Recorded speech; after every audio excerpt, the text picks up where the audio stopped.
the way they handle it in a comedy, because it was a comedy. Yeah. But just seeing that just changed my whole perspective. Yeah. And I believe changed my trajectory. A show did that. Mm-hmm. You know what I mean? So. Anyway, Peter, yes, sir. I sure do appreciate having this conversation. Thank you for with you. having The me. I only appreciate sad thing is that I can't promise which I'm so into every day that I sit here. Yeah.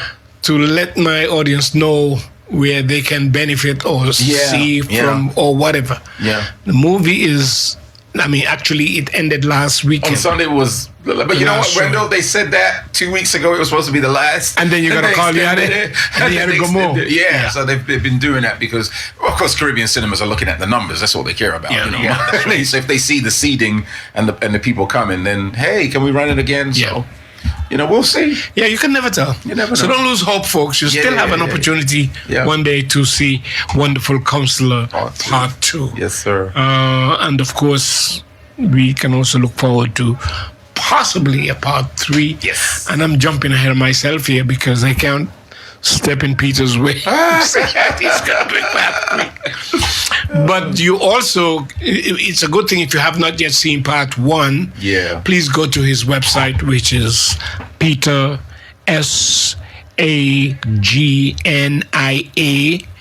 Film FILM Films FILMS BV.com. Yeah. Go there, browse the page, and you can look at Wonderful Counselor Part 1. Yeah. By the way, I think you have done an excellent job of making sure that people are aware that the play is being shown at the theater. Yeah, with the exception of not coming here. Sorry.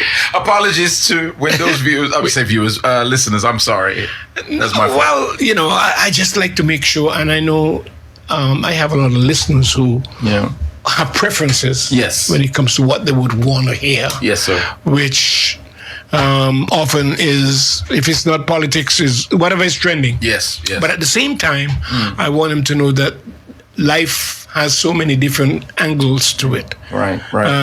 Socially speaking, this is something that can be a life changer for a lot of people. Yes, if you are willing to just follow the idea of going and see a film that may help you to be aware of certain things that you might be going through in life, and you can get it addressed. Yeah. And not just this film, folks, others. Yeah. I had some folks here just yesterday, I believe, who is going to have a stage play. Yes. Oh, right. I heard about that. The cultural center here in Philipsburg. So all of these things, they are message oriented. They are things that not only entertain you, but can be so informative that it can help change your life. Amen. And so I try to make it well-rounded when it comes to the information that I provide. So thank you, Peter, for the time spent and the fact that you were able to share some of the information in the play Wonderful Counselor. Next time you're showing it. Yes. And this is from my heart to you. Yes, sir. Please inform me. I have your number now. I will definitely do so that I can go and see it. You will have a special invite. I'll go to the webpage and I'll devote some time and listen to part 1. I appreciate that. Thank you. And then when you are doing part 2 again, Thank you. I'd love to be able to attend. Thank you. If I can. Thank you. We'll make sure you get there.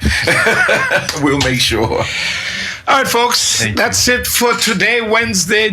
Please be reminded that I'm back again this afternoon at 5. I'm invite you to join me then. Sometimes people like to know, I like the idea of keeping it in suspense. Don't give you an idea. But Mr. Joshua would be with me this afternoon. And the 15th of the month was designated as seniors, protection of seniors. And he has quite some information to pass on. So he will be joining me this afternoon at 5. In the meantime, you take care of yourself. Hope you had a good lunch. We'll see you tomorrow, God's willing. You take care. Goodbye.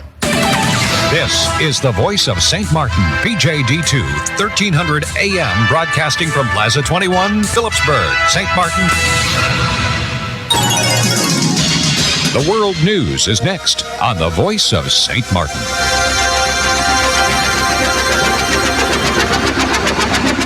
BBC News with Sue Montgomery.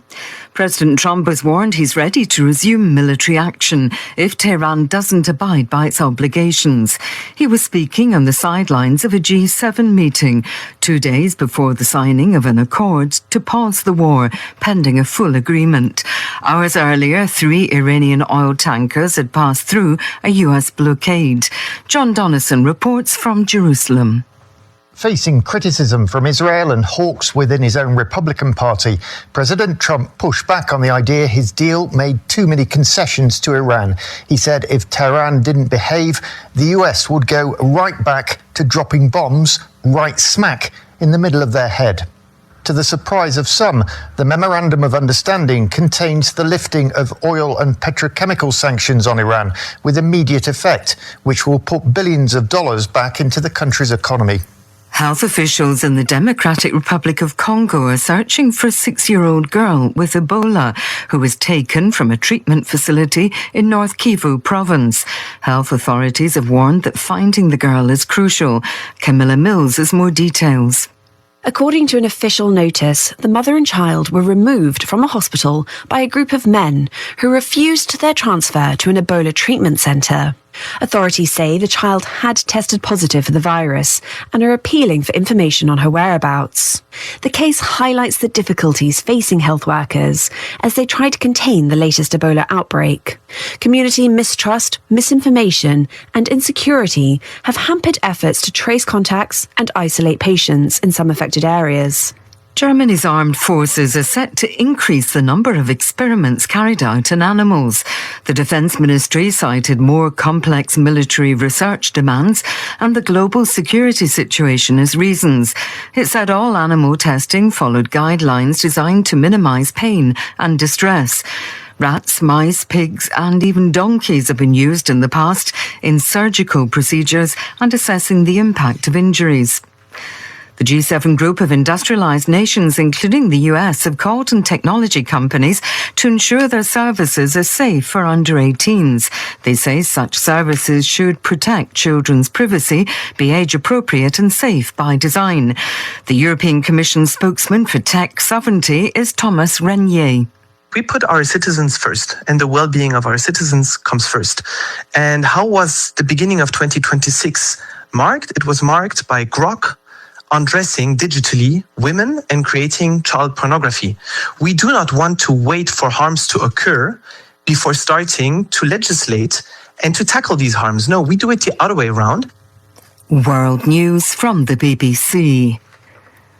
Ghana is hosting a major conference on reparatory justice following a landmark UN resolution recognising the trafficking and enslavement of Africans as the gravest crime against humanity. Leaders, historians and legal experts from more than 80 countries are meeting in Accra to discuss next steps, including restitution and reparations.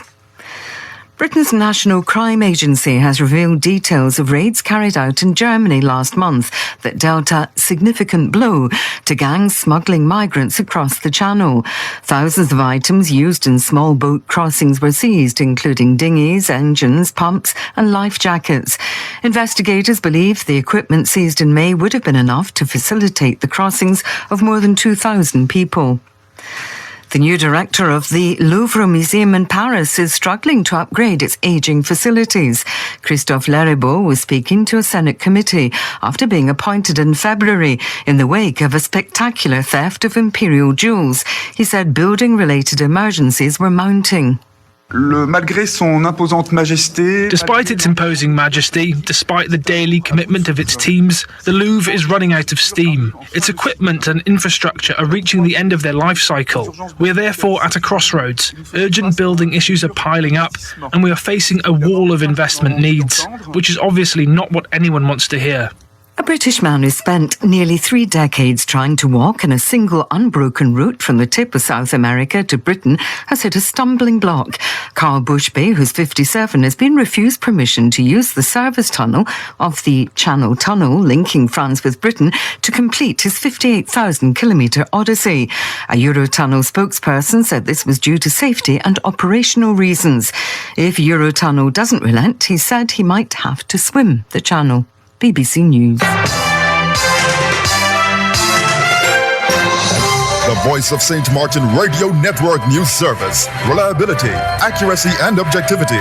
Keep yourself updated with headlines at the hour at Newsline 13. The Voice of St. Maarten Radio Network, your news leader.